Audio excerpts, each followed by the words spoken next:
Welcome to the world of Q&A, sir. This is episode 31. 31 of these things we've done now. Welcome, I see Painful Discourse, Isla, KY, Kratos already here. Thank you very much for coming along, even though I didn't schedule this event until about 12 seconds ago. Which we'll blame GaaS for, somehow.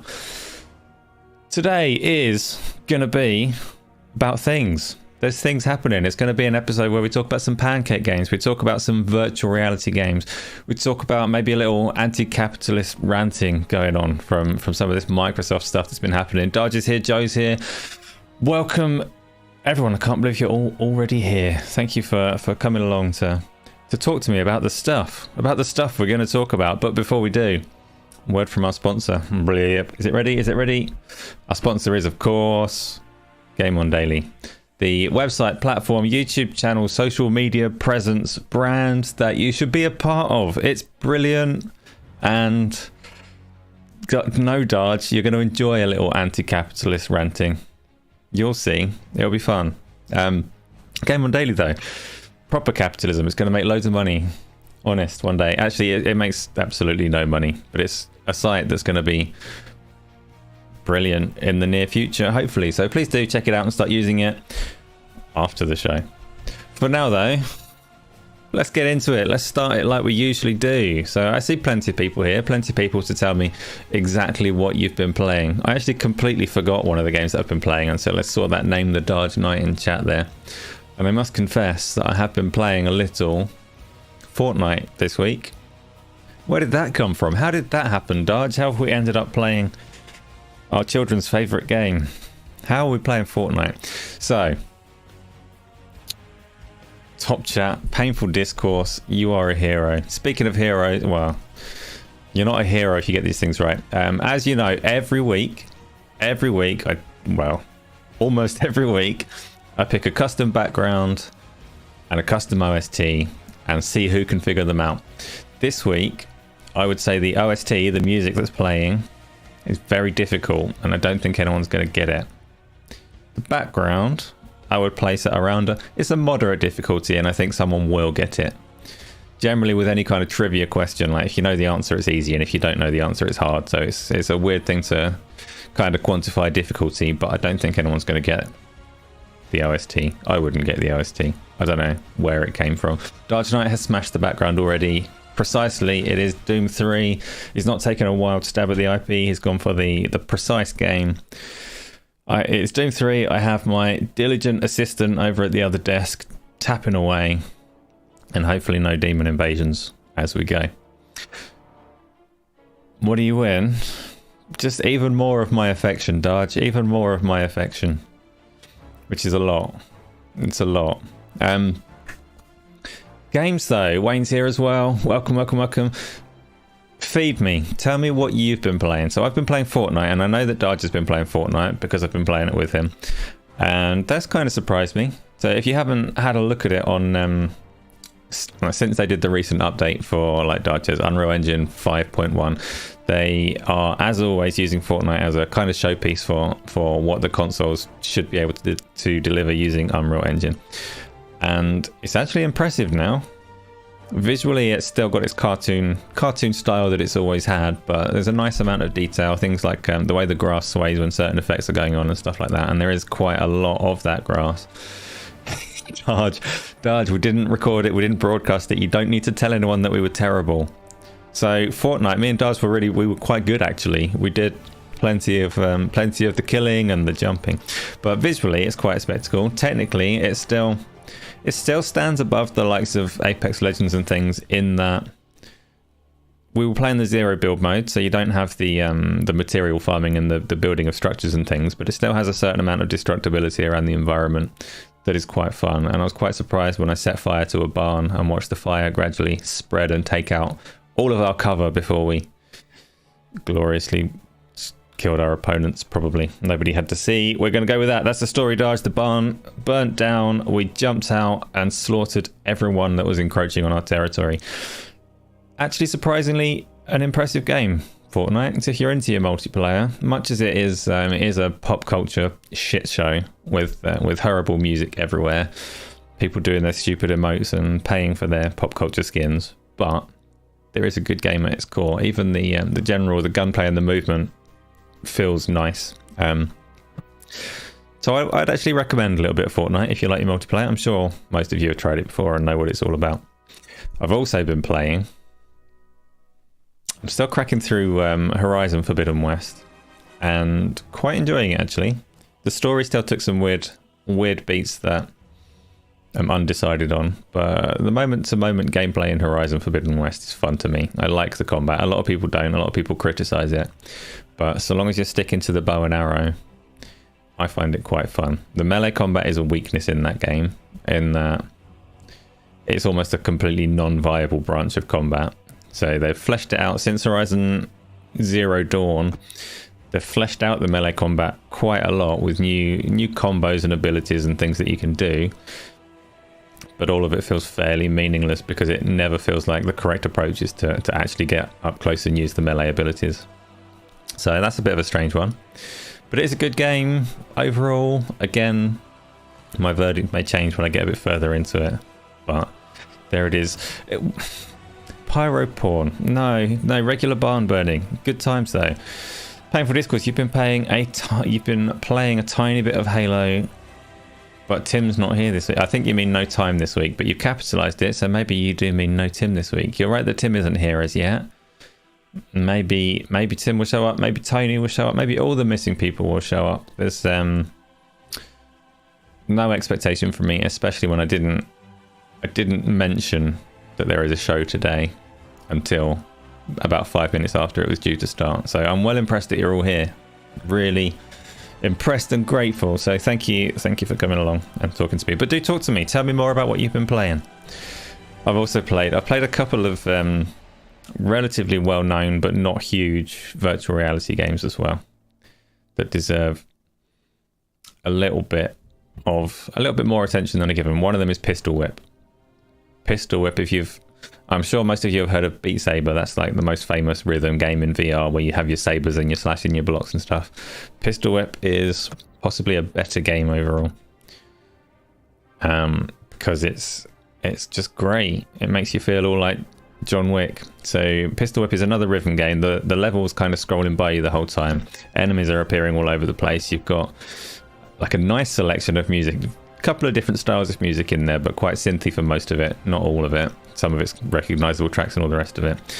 And because of the way that it constantly scrolls forwards, you find yourself doing a lot of dodging and ducking and moving. There's no taking cover. If bullets are coming at you, you need to move out of the way, kind of like you would in a game like Superhot. So you end up ducking and diving and weaving all over the place while shooting everything to a nice little rhythm, and it's just a very fun game.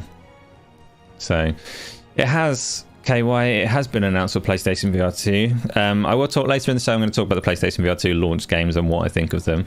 I think there are next to none that I'm going to double dip on though, mostly because they're the same game and the PlayStation VR2 has a wire, whereas my PC headset doesn't.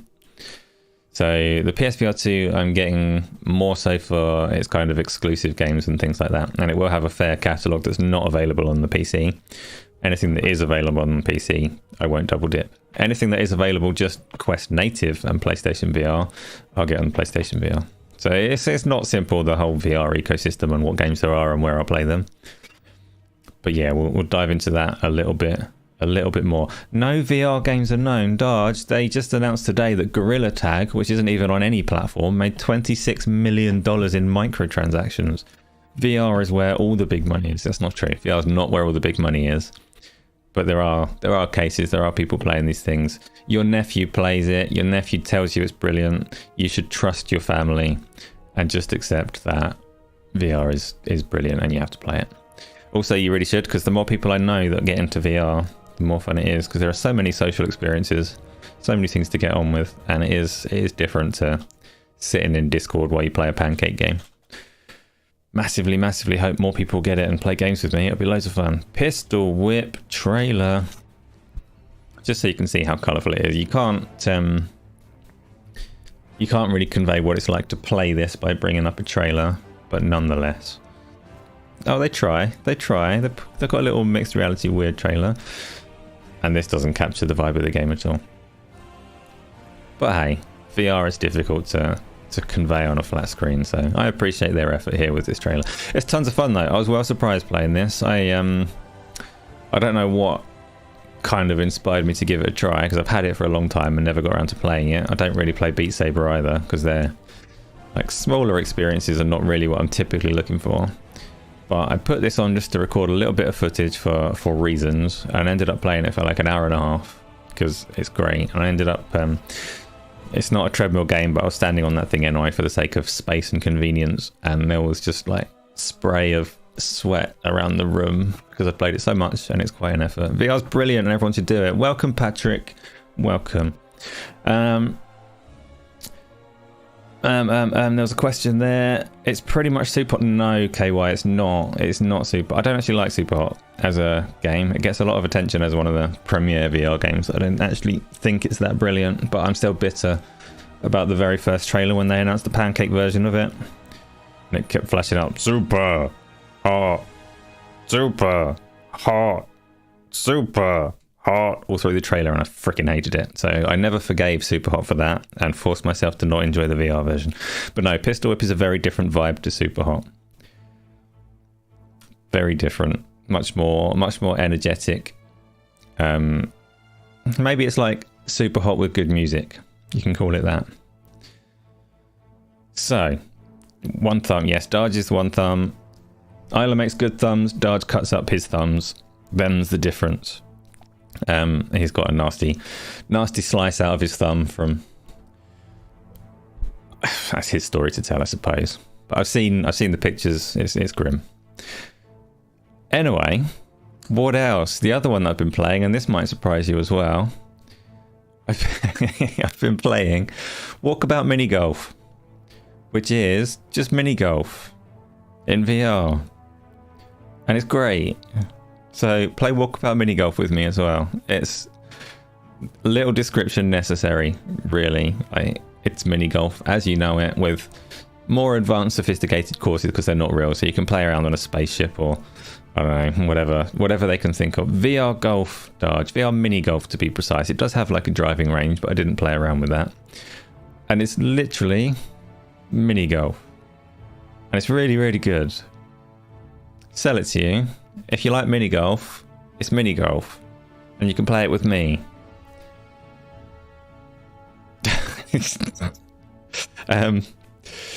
Tony lives as well. Pixel Slappers here. There's loads of people.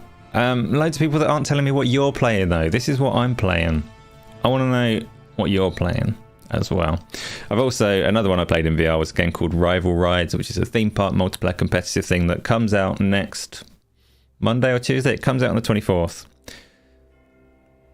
KY, mini or crazy golf format. See, there's a lot of interchangeability between those words. In theory, my interpretation is that mini golf is just like simple little lanes that you putt down, and crazy golf has moving parts and obstacles. So I would say crazy golf by that definition. Patrick, you're attempting to play Destiny. Why? Not why, like Destiny's a big game, I understand the appeal, it looks cool. But tell me briefly, like, a timeline of your Destiny play history. Why you've picked it up at this point in time. I know there's an expansion coming out like February, I think. Tony, you've been playing Biomutant. Did you play it on PlayStation Plus? No, you didn't. Is it on Game Pass as well? I can't remember which subscription services it is and isn't on. And you've been playing. You were gonna start Dragon Ball Z Kakarot, but they messed up the upgrade on the Xbox. Yeah, Kakarot's a weird game. I'd like to recommend it, but I can't entirely. Coffee.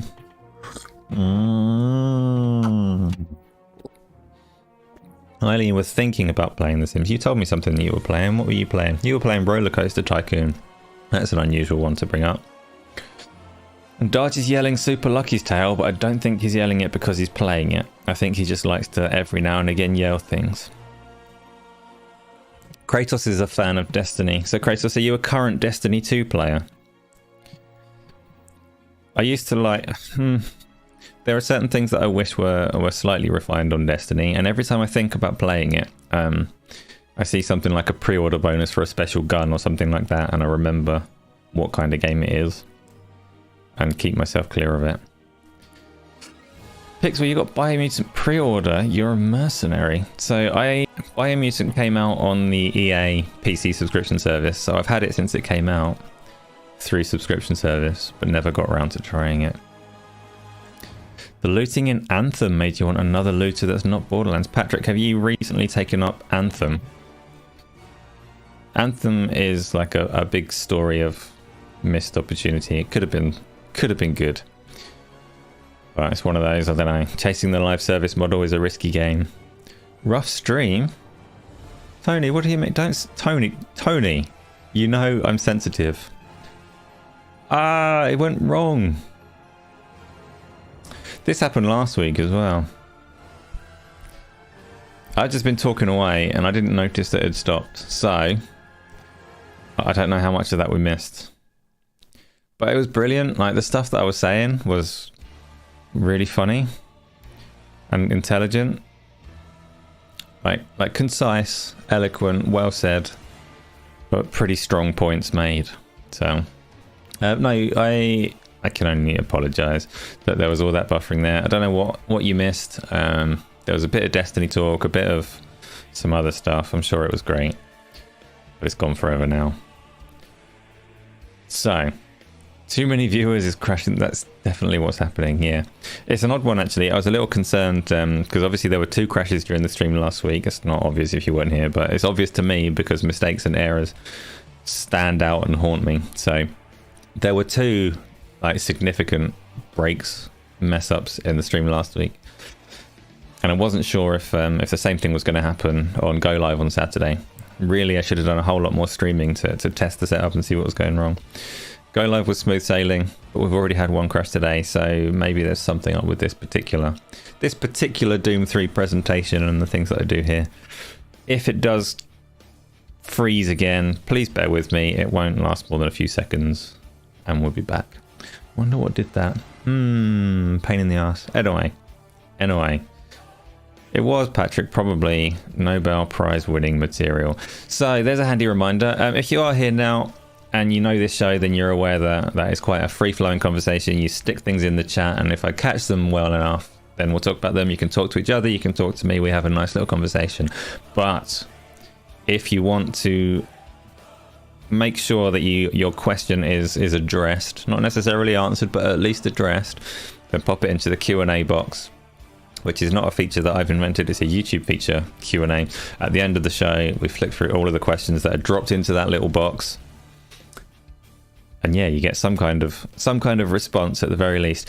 KY, she can use Netflix. I actually have a entirely dedicated connection for my streaming PC.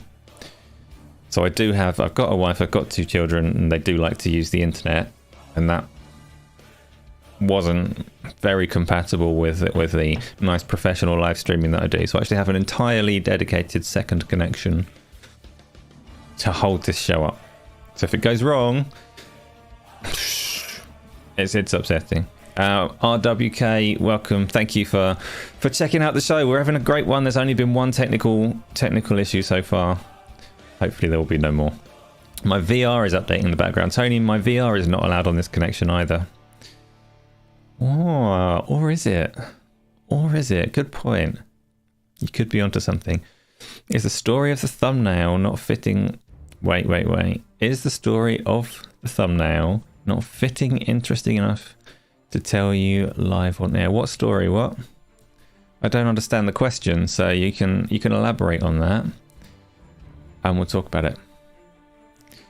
Don't pull a GaaS. I would never pull a GaaS. Whatever that is, I will not pull it. So Shady, yes, it is a Doom 3 background. So every week we have a different one.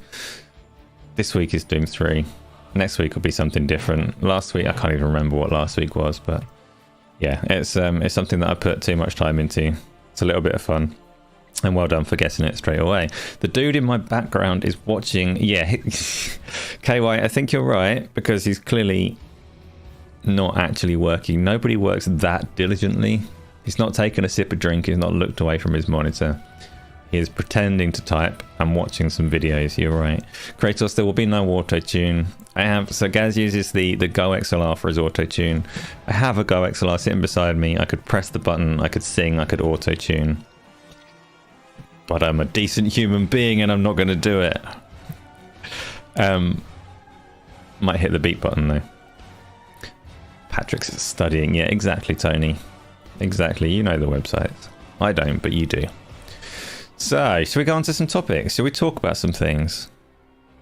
Let's talk about... So the first topic on my list, this is where the anti-capitalist ranting comes in. It's Microsoft and their 11,000 layoffs, which isn't a big topic for the day because I typically don't spend a lot of time talking about commercials and business direction. So when we talk about sales and things, I don't care about the numbers very much and usually skip over them quite quickly. But Microsoft laying off 11,000 employees as part of the ordinary running of a massive business is something that I don't enjoy, and I suspect most of you don't either.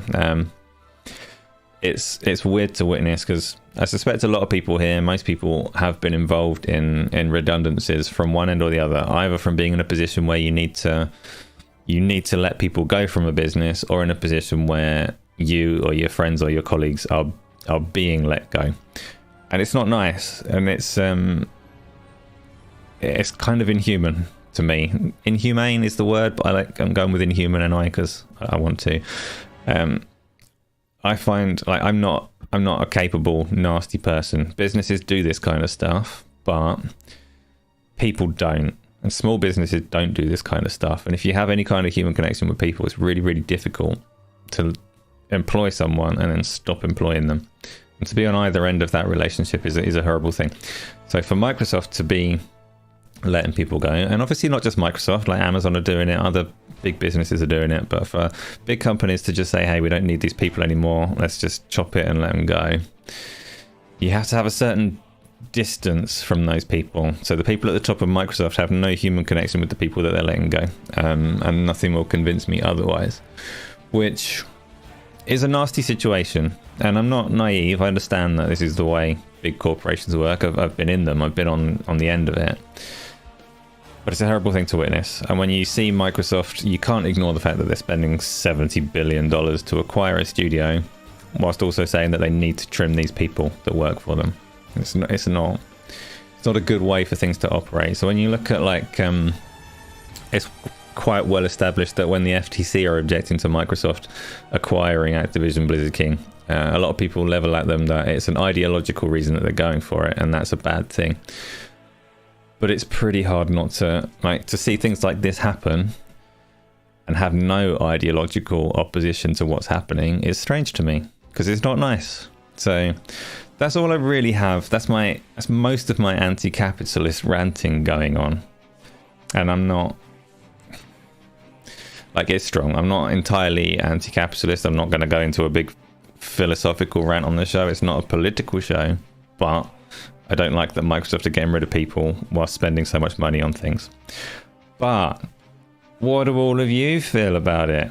Do you think, whatever, this is just how businesses operate, get over it, it doesn't affect our games? Or do you think more specific things like the targeted layoffs at Bethesda and 343, for example, are they interesting and worth a conversation? Or are they also par for the course and we'll just keep sitting and waiting for games from Xbox and everything's going to be fine? Painful discourse, isn't it an investor pleasing thing when recession hits? Yeah, it's a numbers game.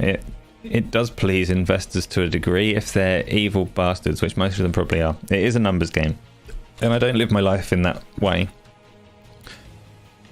or particularly respect that way either. But that is what it is, right? You're a capitalist when you start a new sentence. Yeah, well, everyone is. It's the world we live in, right? You've got to operate in that environment because there is no alternative. But I don't know, those kind of cold, calculated, spreadsheet-based decisions that affect people's lives, I'm not a big fan of. Couldn't do it myself. So when I see it happening from the top levels of the likes of Microsoft, it makes me like them less as a company and trust them less as a company, because it's not just their employees that they're looking at as numbers. It is everything that they are doing as a business. So everything that they do in terms of the direction that they're taking gaming, is they care no more about that than they do about the people that they're getting rid of. Like, it's not a thing that they're doing for any kind of common good. They will do whatever lines up on a spreadsheet.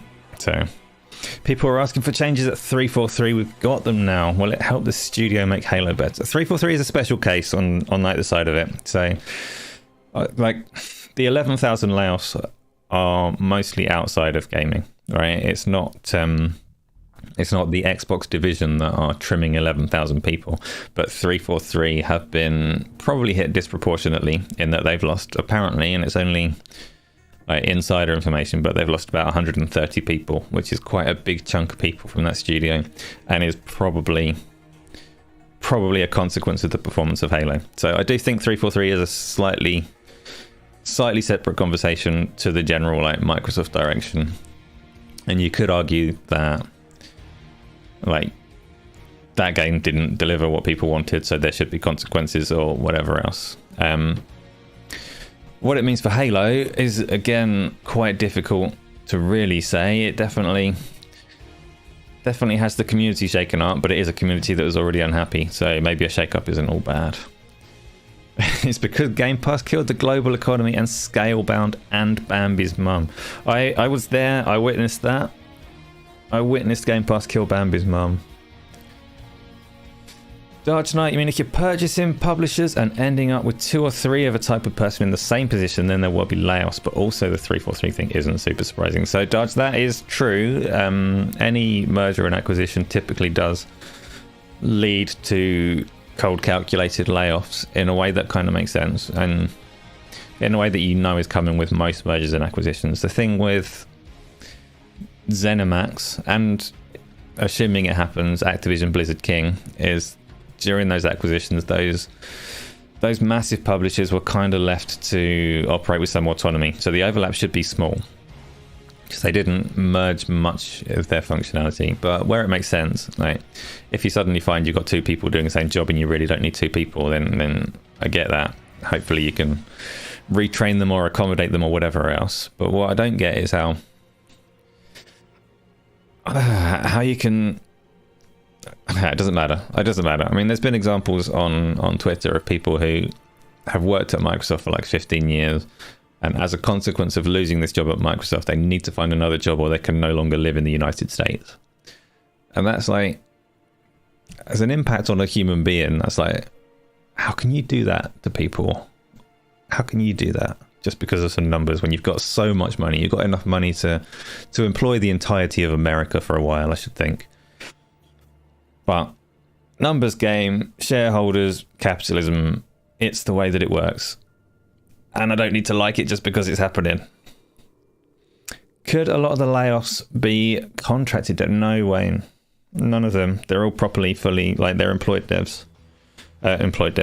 staff, like actual employees, not contractors. It's not newsworthy when the contractors go. They don't count those as layoffs. Where did I get 11,000? Wasn't it 10,000? I read 11 Painful Discourse. I think it's 5% of their workforce, they've said. But I can't remember where I read it. I think I read the 11,000 number before they actually announced it formally. So in the rumours and things.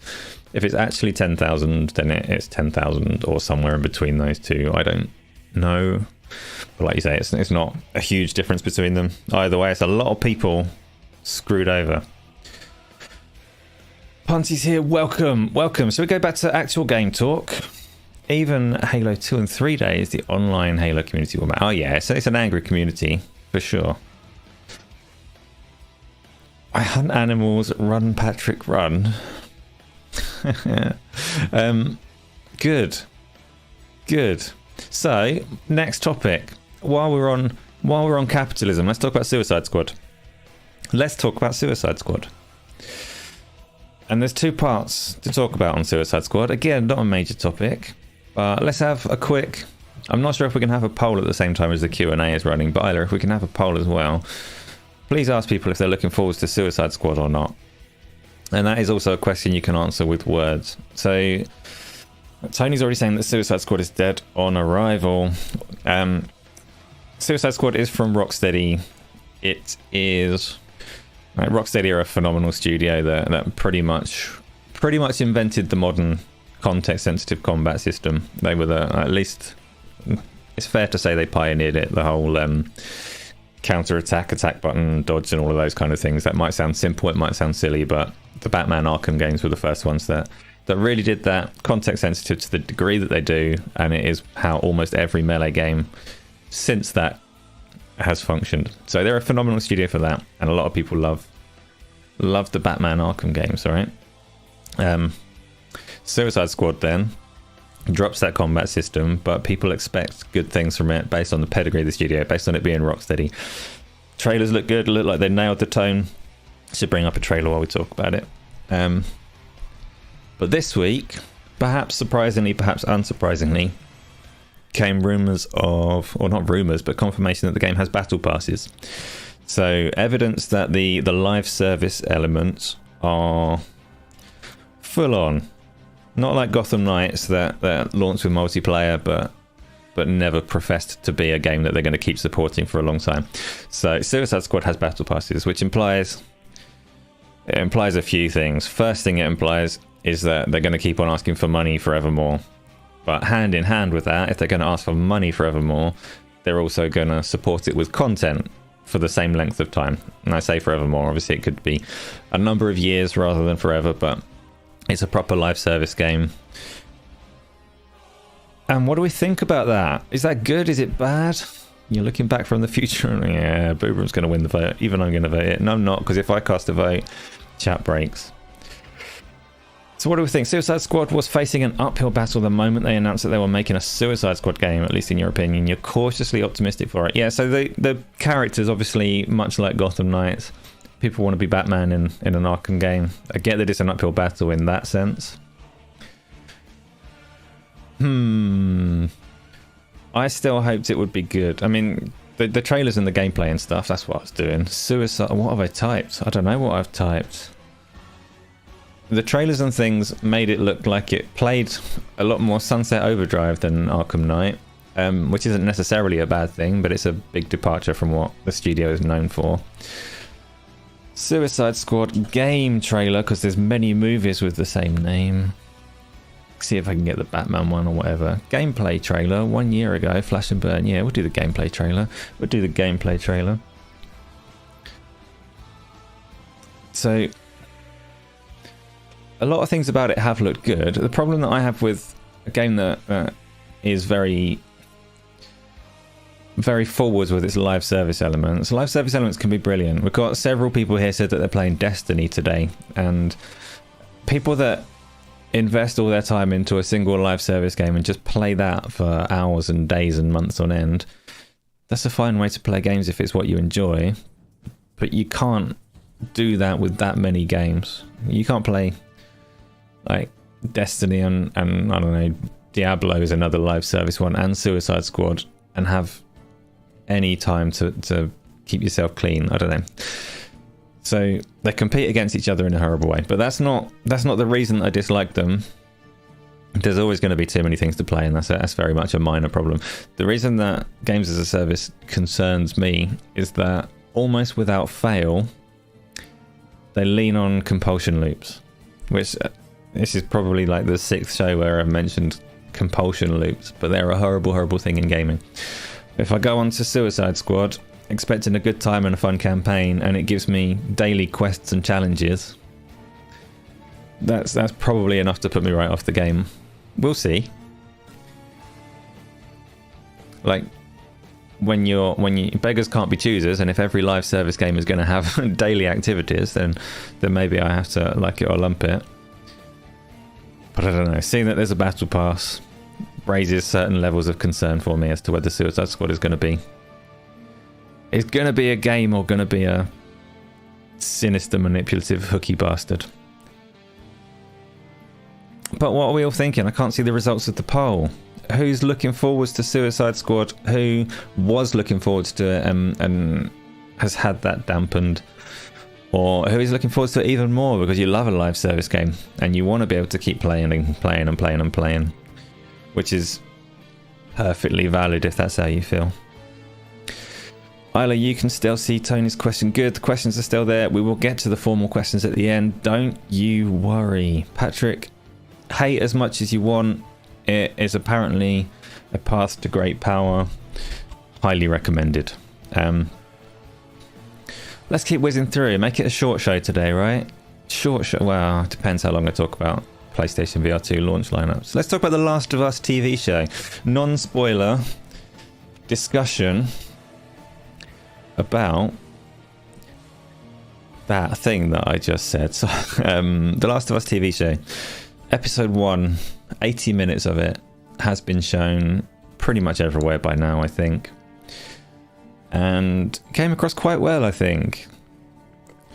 Again, without giving any spoilers for it though, it raises some interesting questions about the format of the game in the first place, because my feeling at the moment after one episode, and this is where it gets possibly slightly controversial, which is good for conversation's sake. My feeling at the moment is that the TV show, based on one episode, may pan out to be better than the game, which is a controversial opinion from a gamer that prefers games over watching things in general. Like, rule of thumb, if you give me a choice between playing a game and watching something on TV, I will always pick playing a game, because playing a game is better, more powerful, crushes anything that TV has to offer. But The Last of Us was quite unusual because it was always made to be very cinematic. It's a barely playable game to me. Which, again, I say this, I know this is a slightly controversial opinion, but the first time that I played The Last of Us on the PlayStation 3, I stopped playing it. I didn't enjoy it. Story was fine and good and starts pretty strong, but I got to the stealth sections with some clickers and things. I wasn't enjoying the way that game felt and controlled at all. So I binned it. No, Patrick, there will be no spoilers. The only spoiler is that something. There's a lot of strange boob chat I can't keep up with. So no spoilers, but I was playing it and I ditched it. I chucked it in the bin. Didn't like all the stealth stuff. Didn't like the gunplay wasn't good.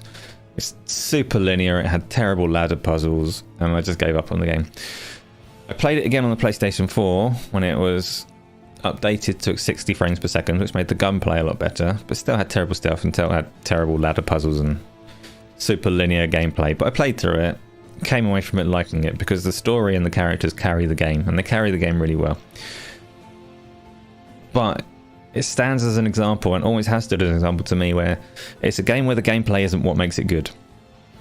So now when you have a TV adaptation of it, and the TV adaptation based on episode 1 is beat for beat following the game, very, very close. It has massive nods to the game, with like the environments that they're going through are a match. You'll see things and you'll be like, oh, I remember climbing underneath that thing or walking through there. It's massively a match for the game. But you don't have the gameplay elements that I didn't like. So there's an element in the first episode, again, talking around any spoilers, but they're going somewhere and they don't want to get caught. And in the game, you have to do one of my least favorite video game tropes ever, where there's spotlights on the ground and you have to not walk in the spotlight. It's just like the bad kind of stealth that I dislike. And in the game, you have to dodge the spotlights. You can watch it on TV and you don't have to dodge the spotlights.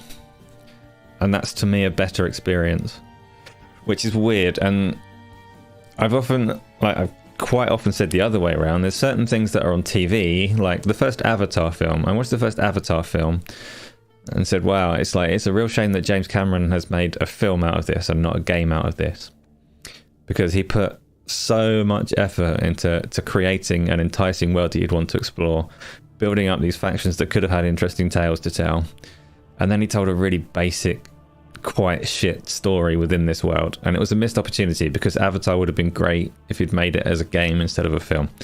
Last of Us feels like the opposite. It feels like they should always have made it as a TV show rather than a game. And again, this is very much me blurting my opinion while you talk about the boob room and confuse each other. But what are we thinking? Again, without the spoilers, Is The Last of Us a brilliant game? Is it better as a TV series? And it's going to be, I am basing this very much on one episode, and it's going to be interesting to see. Episode 1, following the pacing of the game, makes a lot of sense. And towards the end of the game, it will make a lot of sense to follow the pacing of it. But the big section in the middle of the game, I would think would have to deviate a little bit more, because the pacing of a game and the pacing of a TV show can't really be like for like, even when it's as linear as The Last of Us was. So Shady, you're very excited to see more of that Avatar Ubisoft game. Yeah, so Avatar in particular, I've not seen the new one, The Way of the Water film, but the first one had its Pocahontas storyline with its unobtainium, and it's quite cliche idea that industrialism bad, building things bad, being all spiritual and one with nature good. And it was a missed opportunity to tell a much more complex, nuanced story. And hopefully the game will be able to explore that. Hopefully Ubisoft, even though they're Ubisoft, will be able to explore a more nuanced story within that setting. But we shall see. It might just be Assassin's Creed with different kinds of trees. You hated the new movie. Well, there's a thing. Because I haven't seen it. I actually know nothing about what direction the new movie takes. So I can't comment on that. So you're doing a poll and a Q&A, might break both. Okay, so you can't have a poll and a Q&A at the same time. Hopefully your questions are still there, but if not, if you left a question in the Q&A box, just in case, leave it again. Right after you hit the like button, because we need all of the likes and positivity and sharing and interaction and engagement and all those number words as possible, because it would really be useful to get this channel up to more subscribers. So anything you can do to help on that, massively appreciated. So Shady, you found, so this is the Avatar movie, was terribly boring and with poor writing, and yet it's making so much money. Who knows? People just love weird things, right? Weird things. Avatar VR coming soon. Patrick is making. Thank you, Patrick. I would much appreciate it. Everything is better in VR, and I think that's going to be the next thing. I'm whizzing through topics today, and this is actually going to be, for the first time ever, a relatively short show. But fair warning for everyone. So towards the end of the show, we're going to go through the questions that are in the box. I can see there's a test in there right now, which we'll see. There'll be more in there. We'll address those one by one. That's always a nice way to end the show. But in the meantime, we've got a little VR talk. And I know that's not for everyone. So if that upsets you, if you don't want to know about PlayStation VR2 launch titles, smash the like button anyway. And thanks. If you do want to hear it, if you do want to run through these, if you do want to know what I think about some of these games coming out, and if you do want to tell me what you think of these games coming out, stick around for a bit, because that's the next thing. Avatar is a rip of a Strugatsky brothers book, same guys who wrote the book Stalker is based on. Even the name of the planet is the same. Did the book have a material called unobtainium? I'm sure that's the one that was in Avatar, wasn't it? What a shit name for a metal or whatever it was. We didn't lose the questions, but you weren't able to end the poll. Okay, fair enough. 150 million cinema tickets sold in France for Avatar 2. Is that a lot? I don't really know French cinema numbers. Oh, that's a cold coffee, but still delicious. So today, you know I have to talk about this because I love my VR stuff, even if not everybody does. Today, Sony showed us, let's big this actually, let's big this, it's big now, I'm all the way down here. Sony showed us the confirmed launch lineup of more than 30 games for the PlayStation VR2, and they call this the launch window lineup, but they do clarify within the blog that the launch window is 1 month. So basically by the end of March, all of these games will be out. Isn't Avatar just space Pocahontas? Yeah, so I hear. I've never seen or read Pocahontas. Can you read Pocahontas? Did that ever start as a book? I've never watched Pocahontas. I've watched Avatar, so I know the gist of it. The population of France is only 60 million, and they bought 150 million tickets. Is this like backwards election fraud? Is this why there's like economic crisis throughout the world? Someone siphoned all the money out of France and pumped it into Avatar. Conspiracy stuff ticking over now. Look at all those exclusive. Yes, Tony, they're exclusive. They're all console exclusives, aren't they? Loads of them. I'm your canary in the coal mine when it comes to PSVR2. I am not a trustworthy canary because I adore virtual reality. So you have to take my views on it from the perspective that I give them. So if you hate VR, my opinion shouldn't mean very much to you. Depends though. It depends where any hatred comes from, because some people hate it just because, I don't know, not based on actually sampling it. They just want to hate it. Well, they like sitting in the chair with the TV or whatever, which, you know, each to their own. I don't need everybody to love it, but I do. My perspective on these games as someone that loves it is, let's go through nice and quickly. Ah, what's that? Piss off, Google. I thought I might be able to just make that a little larger, which I'm sure I could, but I'm not going to. James Cameron is Illuminati. Wait, Dodge. Wait. You read the book 25 years ago, but there was a natural resource war or something. Yeah, I'm sure there's lots of books and sci-fi stories that are based, like, have a resource war at the center.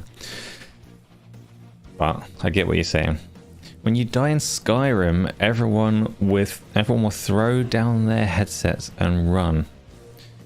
I died in Skyrim loads of times, Isla, loads of times. You mean actually me die? That's also true.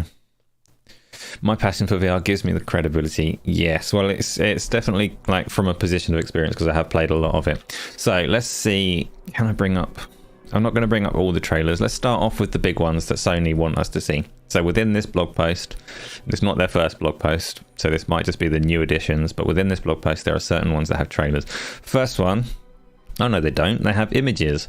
The first one, Gran Turismo 7, they have confirmed now that on Gran Turismo 7 you can play the entirety of the game in VR. So it's not like on the first edition PlayStation VR, Gran Turismo Sport had a VR mode, but it was just a head-to-head race against a singular AI opponent on a limited selection of tracks and cars and whatever.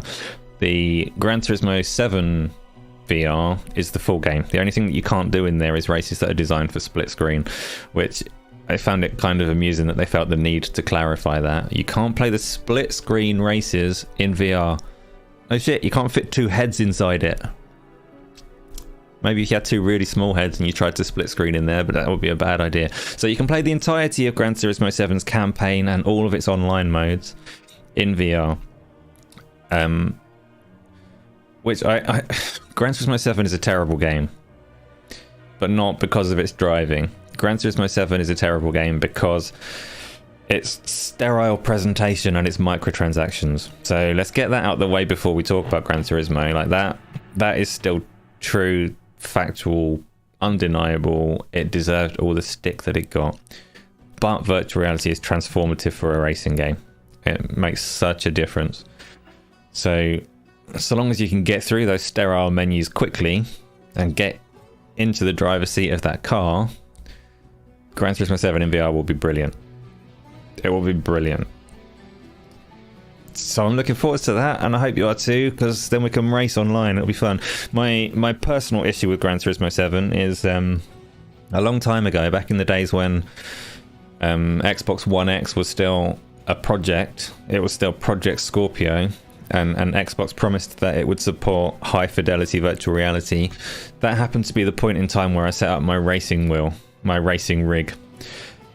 So given that Forza is, in my opinion, a much better IP, a much better series of racing games than Gran Turismo has been, I went for an Xbox steering wheel. So now I've got an Xbox steering wheel and I want to play Gran Turismo 7. Which is unfortunate, but that's a very personal circumstance. It's not something that's going to affect anybody else. But Microsoft and their VR claims screwed me over. But it means I need to pick up a PlayStation steering wheel if I want to get the best out of Gran Turismo 7. And I don't know when I'll be able to do that. Still, Oh no, you bought Xbox. I did, Tony. I did. VR fixes microtransactions. VR definitely doesn't fix microtransactions. They are definitely a thing to be ignored. Gran Turismo 7 shouldn't have them. It doesn't change that. I'm not like forgiving the microtransactions or anything. But the content that is included in the game without microtransactions will be a hell of a good time. You have a sweet wheelchair and you have the Quest 2. You need to look at what's available as for racing games there. So I didn't know you got a Quest 2, so Shady. That means you're a candidate for playing some Demio as well, if you like that kind of thing. Quest 2 racing games, I don't think natively it has a lot. So they released Grid Legends for it last week, but it's supposed to be a bit of a mess on the Quest, and I don't think it supports steering wheels, but I could be wrong on that. You can connect things by Bluetooth to the Quest 2. But if you're using your Quest 2 with a PC, which is how I use my Quest, it's all PC VR, then there are loads of racing games. I actually really like Dirt Rally 2 and Project Cars 2 are all the racing that I need on the PC side of things. They're both brilliant fun. I never really tried Project Cars 3, but it was supposed to be a step down in some ways. You've been addicted to Mother Gunship Forge on Quest 2. Space Denizen, the game has a ridiculous name, but that's the one where you build your own guns, right? It's quite a colourful roguelike shooter. I've heard that it's better than the name and trailers imply, but I haven't got around to trying it. But yeah, so if I'm not the only one here playing the VR stuff, tell me what you're playing. I also have... So last week I played a game called Rival Rides, which comes out on Quest and PC VR and the Pico headsets, I think, next week. And I played it with the developers and I recorded the play session with a view to just putting together some kind of content, some kind of video, looking at this game and including any relevant things that the developers wanted to talk about. And I played it with them and recorded it all. And then they came back a few days ago and said, can you not use any of the footage from when you played it with us? Can you play it with some friends instead? We'll give you some keys for the Steam and Quest, so you can get some friends on over the weekend or before the launch day, play the game and record that for any kind of content. I don't know their reasoning for this. I don't know why they don't want to be in the video. I think it's because I beat them at their own game. But they are offering Steam and Quest keys. So if anyone wants to hit that and play some of that at the weekend... it's a reasonable bit of fun. It's just a little collection of party games. Have I ever played Population 1? I haven't, Patrick. I will. Population 1 is very much on my list of things to do. So Population 1 is a battle royale. Or at least it was a battle royale. And you can play it on Quest, you can play it on Steam, and it's popular and it's supposed to be good. My problem with Population 1 is that you have to play with a squad and I don't have any friends. So I'd like to play Population 1, but I want to play it with people that I know. I want VR friends to squad up with and play. I don't like playing games with strangers. Space Denizen, you play it with a group every day. So you've got a group of friends that play VR with you. I'm insanely jealous if you have. This is a thing every night when I go to bed. I pray and wish that I'll wake up and have some virtual reality friends, but I don't. Boomer Benz, there's a name I haven't seen. As a pancake-only gamer, would I recommend the PlayStation VR2 as a first VR purchase? Boomer Benz, very much so, if you've got a PlayStation 5. And I would say it is well worth, if you get the opportunity to try VR before you buy it, because it's not a cheap investment, right? I can't sit here and tell you to throw 600 quid or $600, whatever it costs for you, at this device that you may try on and not like. But in terms of its quality as it stands against other virtual reality devices, yes, I think it's going to be a really good entry point to people that have already got a PlayStation 5. Dodge, yes, get VR. Please do. Please do. Everybody should. I love it so much. If you've watched me stream VR, you know I'm saying this with all sincerity. I run around in Skyrim giggling at how incredible it is, and I've had that in VR for years. It still does that to me. I run around there's a dragon. This is amazing, and it's not got old for me at all. So I will always recommend it in that sense. Do I want in a VR Discord? Not a lot of you, but PC Quest, PSVR, you play it? Oh yeah, Space Denizen. I don't use Discord very much. I'm really bad with it. But yes, shoot me a link to it, and I will join. Because, yeah, absolutely. And hopefully we'll get to play some stuff. That would be good for me. I've been looking for people to play Demio with for ages. But... Punty, as part of the underground gaming community, you'll eventually make VR friends online and offline. Well, it's been a long time, Punty. I'm not. So you might think because I'm here and I'm doing this show and I've got all this charisma and I talk so much. I'm not. I'm a massive introvert. I don't like being. We're back. Yeah, it happened again. Reconnection success. I don't know what that is. I don't know. Maybe Thursdays are cursed. Maybe OBS is cursed. Maybe I need to do some troubleshooting and figure that one out. So, like you say, I was opening up. It was all on the table, and the connection went. So tell me, where were we? Where was the conversation before it froze?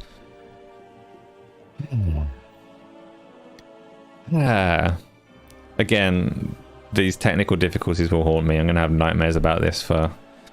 I don't know, until next week when it happens again, and then I'll have replacement nightmares. I said I was an introvert, yeah. Yeah, you might not think it, but I am. Yeah, again, Patrick, it's happened. This was a speech for the ages. It would have been, like, captured and represented to classes in schools for years to come. I am an introvert. I'm not a YouTube person, and I'm not social in the gaming space whatsoever, despite yearning for it.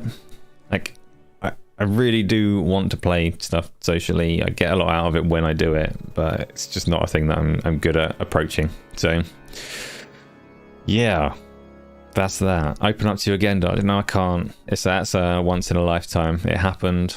The internet didn't capture it. It's back in a box now.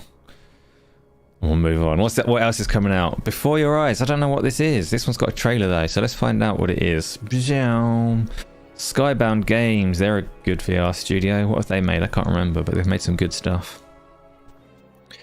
I don't know what this one is. Oh no. Don't like it. Yeah, so here's a game that's won lots of awards. I don't know what it is. But that cat had one eye. Let's skip over this one. It says you play it with your eyes. Okay, it's an experimental VR thing. Who knows? Maybe it's good, but it's not a big deal. The one that surprised me today, and if you follow me on Twitter, you may have noticed my excitement. But surprise hit for PlayStation VR. Kayak VR Mirage.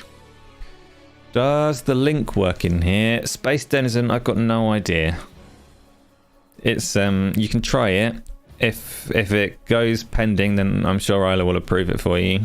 If it doesn't, if YouTube just doesn't let you post it at all, then just send it to me on Twitter or somewhere else, and that is all good.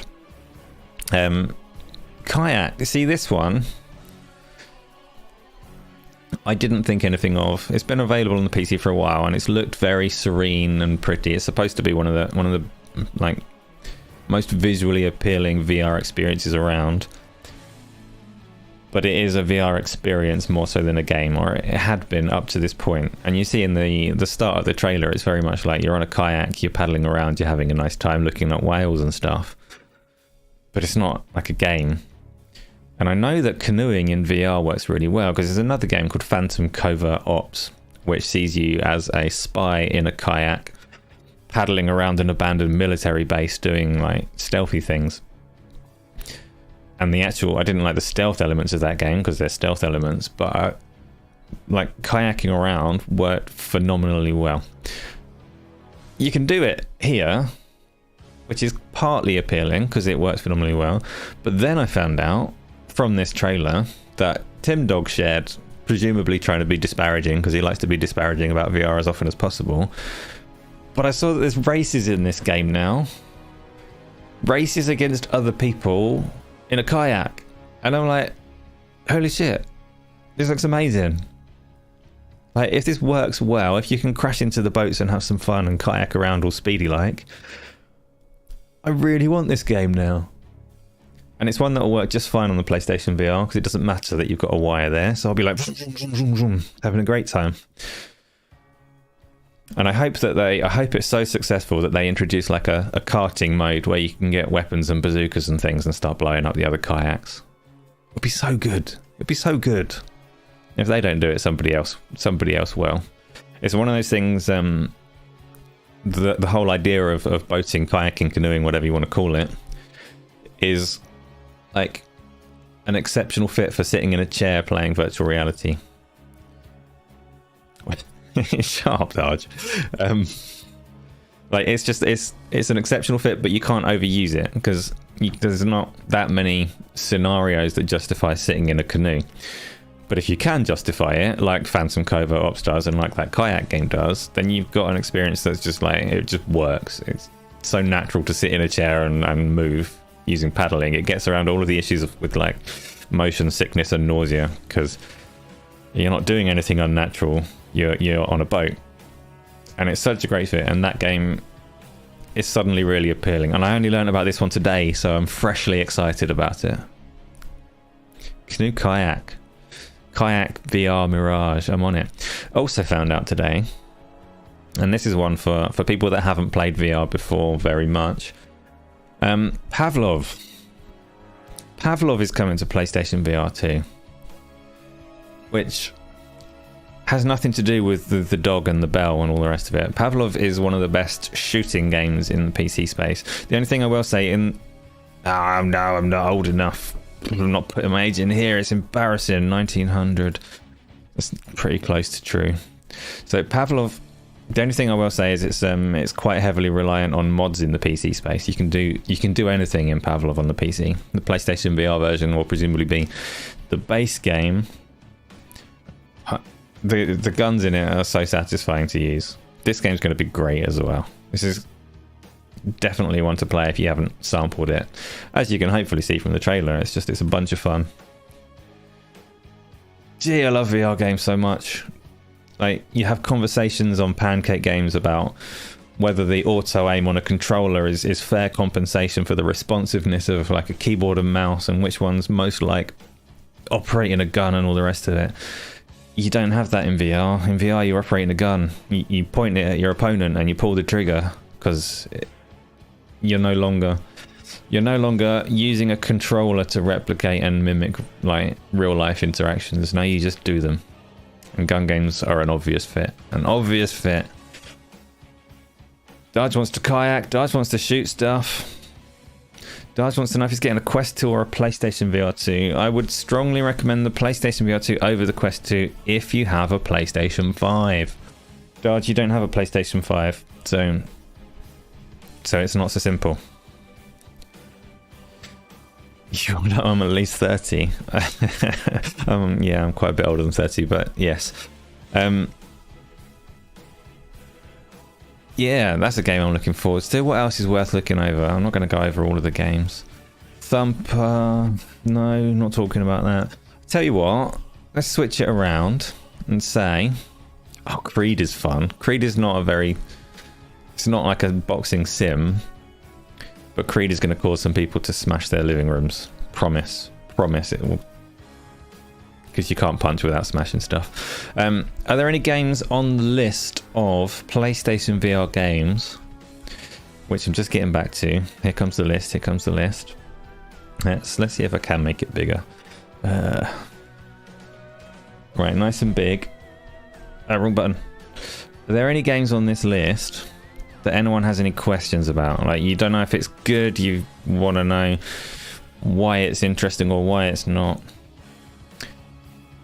And then we can say, I can talk about most of these. I know at least a bit about most of the games on this list. So if there are any that you're curious about, shout and we can do that. If not, I'm not going to make you sit through me talking about 30 different VR games telling you how exciting they are because VR is better than pancake stuff. Because that's not entertaining even for me, let alone for you. Creed is going to leave spouses, kids knocked the fuck out. It is so shady, yeah, it really is. I played, was it Creed that I played with GaaS? Yes, it was. Creed is the only VR multiplayer game that I've played with GaaS competitively. I beat the crap out of him, and also my controller and my door. GaaS was very susceptible to a little dip in and right hook, so I got him repeatedly until I smashed my door and my controller fell to pieces. Still won, like, comfortable victory. Talk about American football. Patrick, there is an American football game there called NFL Pro Era. I'm going to say era instead of era because I want to harken back thoughts of Xbox era and Reset era. It's got nothing to do with either thing. I actually don't know who's making that. So for me, I don't like American football, don't care for the sport, I'm not interested in the game. I am curious about who's making the game, and I can't quite make out the logo because there's a big question over the PSVR2 on like which third parties, which publishers are going to support it. And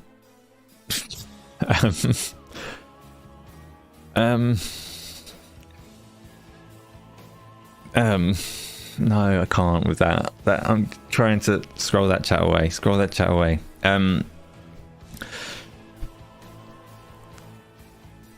Yeah. So, you liked Creed. If it's a free upgrade, you're going to play it again. I hope it's a free upgrade. It says that they're introducing cross-platform multiplayer, so hopefully the new things that are coming to Creed are also coming to the PC version that I've already got. And I will play it there. Oh. See, if you've been here this whole time, you know I've been on this show for like an hour and a quarter. That's how old this coffee is. It is... Please, no pubic conversations. It's a gaming show. Gaming.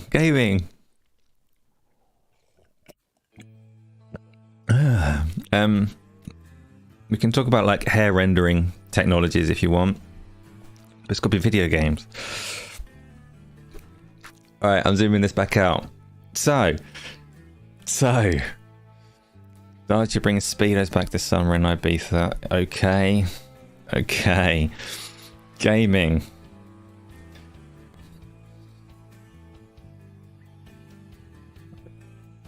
So, if no one has questions about specific VR stuff on there, then we're going to move on to tackling the questions. I don't know how many questions there are, but it's his last chance now to throw any questions into the Q&A box. And we'll flick through them, we'll address them. I don't promise any answers, but I will read everyone and kind of respond to it. So, Punty has asked, why this isn't one of the questions, this is, why is there so many X-rated stuff about the lady in the Resident Evil Village game? Is she attractive or kinky in the game? Your friends keep sending you body parts of hers. Punty, I don't know. She's like a tall lady, and it like gets the submissive types all excited, I suppose. It's not, I don't actually understand it. I was surprised by critical reception to that character. I don't know what inspired it or why she's as popular as she is, but she sure is popular. People want her to step on them. This is exactly true, Isla. This is the thing that people say. And I don't know if it's just for the sake of a meme or if that's a thing that people enjoy. I know that if you go to like Twitch conventions and things like that, there are people that are literally charging money to step on people. And it's a thing. It's a thing. Berserker this. Welcome Jordan. So you want her to step on you. Do you, like... I get it. Like, I don't get it, but I get that that's what people are asking for and why the character blew up. And it's a strange one. I don't understand. Something to do with her, as far as I know, Punty, it's something to do with her height and size of breast, I think.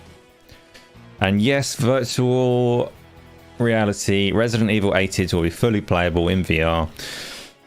And she'll be bigger in VR and more imposing. So maybe it'll be popular to that same crowd.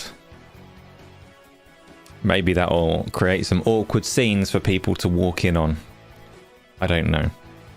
You're going to get a PS5, you're going to get PSVR2. Berserker, to be honest, if you have a Lady Dimitrescu fetish, then you probably do need to get the device. Like, it's probably no longer optional. Dodge, you do not need to announce that you have sent a question. I will click through them and I will get to it. But thanks. Thanks for the answer. You just didn't get... Yeah, it's not a good answer. I don't fully understand either. You might get the game when you're able to get a PlayStation 5. You only have an Xbox Series X so far. So Resident Evil 8 is the VR version of it, is a nice free update. And the game was on sale over Christmas on the PlayStation 5, so I picked it up ready. It was like 20 something quid. I have Resident Evil 8 ready to play in VR. I also have already got Gran Turismo 7, and I've already got No Man's Sky that was on PlayStation Plus when it launched. So I've got a few of the games that are like free upgrades ready to play. What else have I already got? I got the pre-order edition that comes with Horizon Call of the Mountain. So I've got a fair few things to play on there. Someone asked earlier, I can't remember who it was, but somebody asked whether I would double dip on games on PlayStation VR2. And I said, no, I won't double dip on games. I won't double dip on Pistol Whip. Much as I love it, I don't need to double dip on it because it's just as good on the PC. But there are games like Star Wars, Tales from the Galaxy's Edge, which is only available either on PlayStation VR2 or natively on the Quest. And in cases like that, I will get the PlayStation VR2 version over the Quest native version. If something is available in PC VR, then it's a different conversation, because then I have options. Then I can play things wirelessly, or I can play things something, you know. Neil B, PlayStation VR2 or Oculus? Depends if you've got a PlayStation 5 or not. If you've got a PlayStation 5, then PSVR2 I think will be a phenomenal device over there. If you've got a gaming PC, then Oculus also has impressive options available. But if you're talking about native Oculus Quest versus have a PlayStation 5 already, I'd go PSVR2 personally. Tall women are hot. That's good. I am happy for them. I'm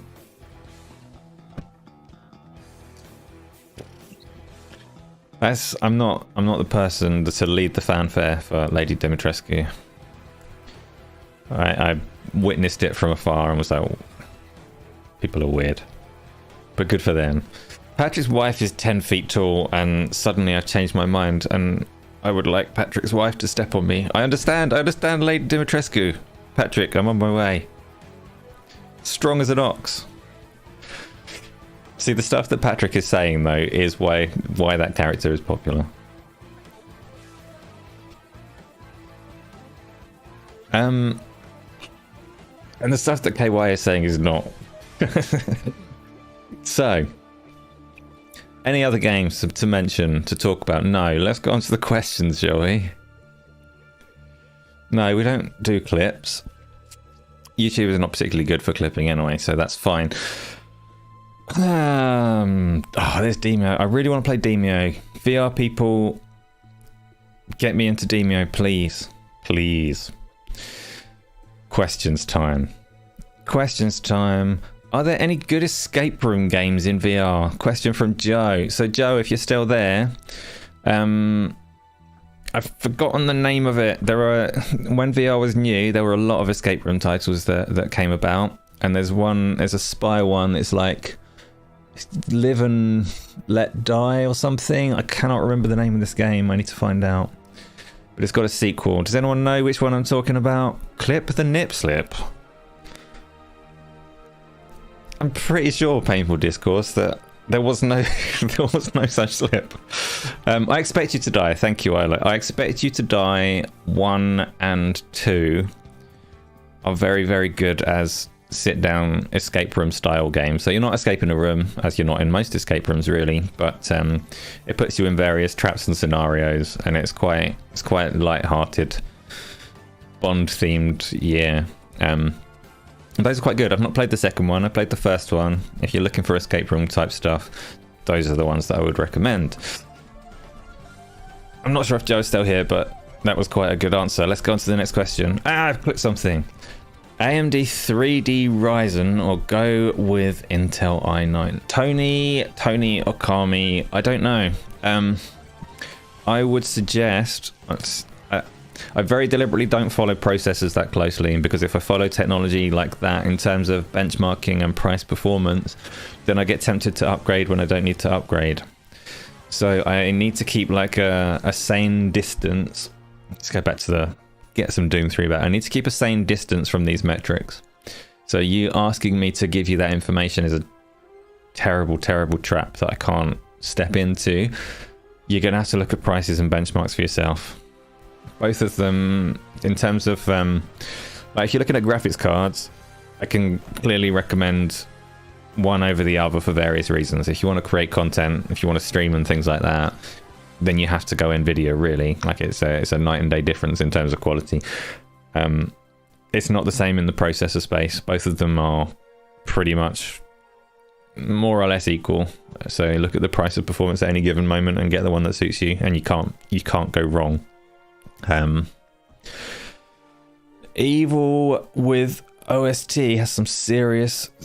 Wait. Evil with OST has some serious original StarCraft vibes. That's an interesting point, Painful Discourse. You might be slightly along... You've not got the answer by any stretch, but you're moving in the right direction. And there's now, with that, there's possibly hope that the OST will be cool. Do I think the layoffs will cause Starfield to be destined for a delay to the end of the year? For sure.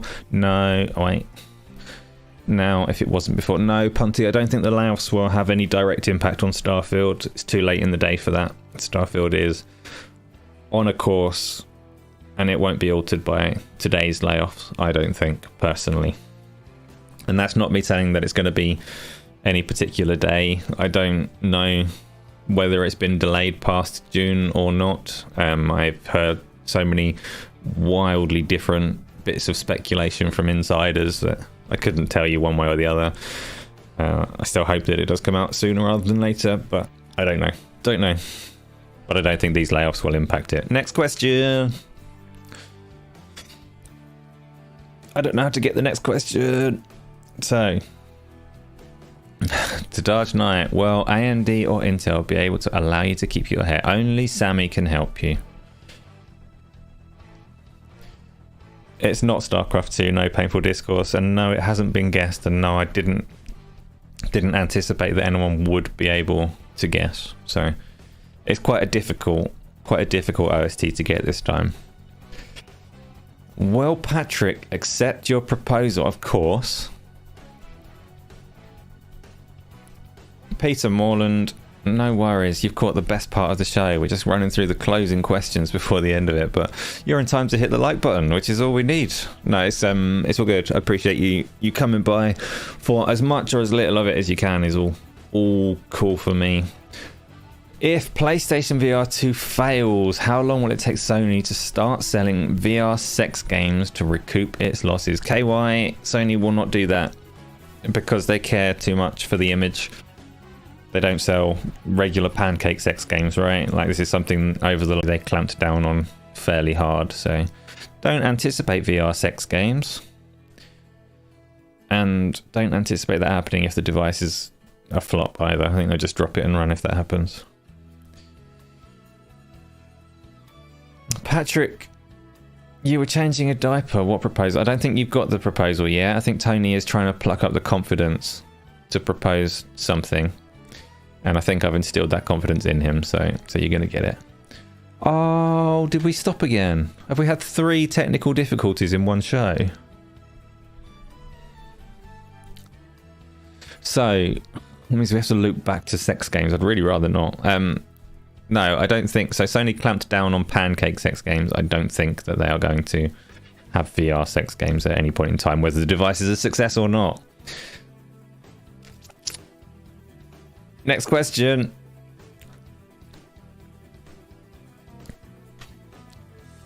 Peter, if you do replay tomorrow, keep a note of what happens during the technical difficulties. I've not actually looked back at a replay last week to see what happens during the freezes, how quickly it glosses over it.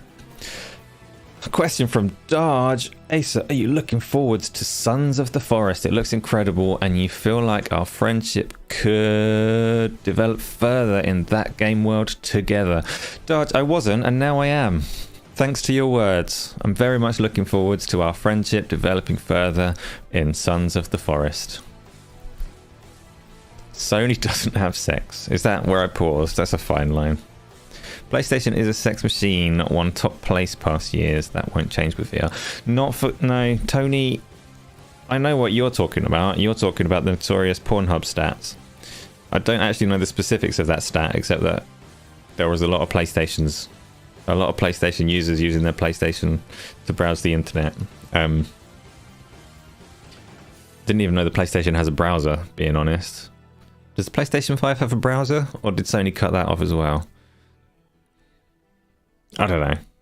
I've never used the console browser since the Dreamcast. I don't really... don't have anything to add there. What is the next one? Is that all the questions done, or are there more? Tony, the PlayStation 5 does have an internet browser. Well, there we go. And it's largely populated with wankers. Fair. I think that's all the questions, because we've gone back to a little prompt that says leave your questions here for the end of the show, which means we've run through all the topics that I had lined up and all the questions that you've left for me. You think it's gone so you can't play xCloud on a PlayStation 5? Patrick, that's a familiar thing, actually. I seem to recall it did have a browser that didn't let you use the likes of Stadia and xCloud, so there probably is a browser somewhere on the PlayStation 5. I have never launched it, and I probably never will. Every new tech starts with porn support, and then it goes away as regular stuff comes in. I don't think porn support goes away from many technologies. But there is, like, what's the last, like, media format war? So there's always been a theory, I'll say, that the support of the adult industry has determined format wars for a long time. So, like, Betamax versus VHS, and HD DVD versus Blu-ray, and whatever has come in between those things. And whether it's like cause and correlation, I don't know. I don't know how important the adult industry has been in those format wars. But I don't think it's going to sort out anything between Xbox and PlayStation anyway, if that makes sense. You can't end the Q&A either because you broke it. That's fine. We have many broken things, many technical difficulties. Either you can rest easy. The poll and the Q&A will not give me nightmares. The technical freezes and connection drops, those will give me my nightmares. But those are definitely not your fault. The relative amount goes away, as in other content. Yeah, I understand, Peter. I understand. And I think we've reached a thrilling conclusion after an hour and a half. We're all broken. So true, Patrick. Deep philosophical end to the show. We're all broken. I hope that you all take some solace in fucking anything and anywhere that you can find it. Go Live's back on Saturday. Streaming might happen at some point. Monster Hunter Rise is coming out in an hour and a half. So yes, Dodge, we're going to play it. There will be some Monster Hunter Rise coming soon. A new question came through. It's too late. Question cutoff is over. We have a question from Neil B. What are all of the platforms that I game on? Yes. Neil, I play on almost everything. I even have a Switch by my feet, but it hasn't been fired up for like a year or something. So I play on the PC and the Xbox and the PlayStation, probably a fairly equal amount, to be fair, I would say, at the moment. So I've just gone through God of War Ragnarok and I'm playing Horizon, which means the PlayStation 5 is getting a bit of a chunk of time. I'll be playing Monster Hunter Rise on the Xbox. I've been playing Fortnite on the Xbox. I play a lot of games on the PC as well, though. I'm going to do some Dragon Age Inquisition on the PC, which is a game that I half played and lost my save file on, so I've been meaning to go back to it for freaking ages. My PC outperforms the PlayStation and the Xbox, so if a game is multi-platform, I will often play it on the PC. And I play VR. I mostly play PC VR, so I've got a Quest Pro, but I very rarely use Quest Native. I use it wirelessly with my PC. Looking to fiber optic internet, it's much more reliable. So Punty, I live in a little village and I've got the best possible internet connection that I can get. I've got a dedicated connection just for the PC that I stream from, and for like 2 years it's been perfectly reliable for streaming. The problem that I've had on the Thursday show. It's been very specific to the Thursday show. So what I need to do to address it is basically stream a lot more, so that I can see where and when it goes down. My suspicion right now is that there is something in this particular collection of scenes that's causing OBS to trip up rather than my connection itself. But if I stream more, then I'll be able to find out for sure. So maybe we're going to have more streams in the near future. Partly for fun and entertainment, and partly so that I can figure out what's causing these to fall over and stop it from happening before it happens in the middle of like go live or something like that. That would be a bit more of a travesty. Make a video and you'll get a VR headset for your son to break. Deal, Dodge, that is a deal. I will make multiple videos and you can get multiple VR headsets, or at least one. There's one and nearly 2 in the chamber. Oh, more questions? Wait a second. No, what? There's no more questions. Dodge, you are... Oh, videos. Videos in the chamber, yes. Yes. I still... So videos wise, I really should do a proper review of the Quest Pro that I've got now that I've used it and got over some initial teething problems. I don't know what kind of videos. There's a lot that comes and goes. I have ideas of things. I thought maybe I should do like a post-play spoiler-filled discussion of God of War Ragnarok in a video, and then I thought, oh, that's a lot of effort, so I didn't do that one. There's obviously loads of PlayStation VR2 stuff coming up that I could do videos on, and little gameplay things and things that are hopefully funny and entertaining. So there are ideas that come by, but then I bottle it and disappear for a while.